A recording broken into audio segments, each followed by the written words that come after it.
दराडे यांना तुम्ही थेट पाठिंबा देताय का? दराडे यांच्या प्रचारात तुम्ही जाणार का?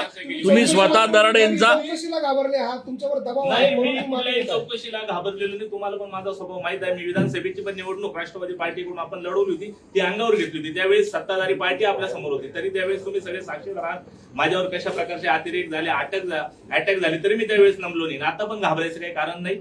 पण त्या ठिकाणी सगळ्यांचा समन्वय राहिला पाहिजे. पार्टीने भावना त्या ठिकाणी नगरसेवक केलं, वहिनी पण नगरसेवक आहे. तुम्ही आता लोक म्हणतील की अगोदर तुम्हाला कळलं नाही का, पण कार्यकर्त्यांचा रेटा होता आणि या मतदारसंघात प्रचंड अशी नाराजी होती. ती या दोन्ही माणसांना लक्षात आलेली, त्यांनी त्यांना समज दिलेली आहे. आपण पण विचारलं आतमध्ये, पण मी त्यांना ते सांगितलं की आमदार म्हणून त्या ठिकाणी लोकांच्या नजरेत आपण चांगल्या पद्धतीने उतरा. 2-2 आमदार की आपल्या घरात आहे आणि लोकांचे कामं करा. आम्हाला बाकी काय, आमच्या माध्यमातून आम्हाला लोकांची कामं करायची, तुमच्या माध्यमातून करा, बाकी काही नाही. दराडेंना तुम्ही थेट पाठिंबा देऊन त्यांच्या प्रचारात उतरणार आहात का?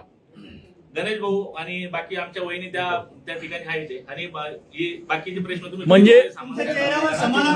म्हणजे काही का असे ना थोडंफार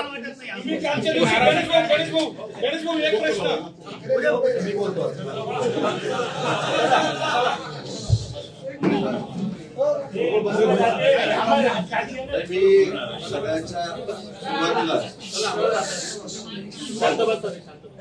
सुरुवातीला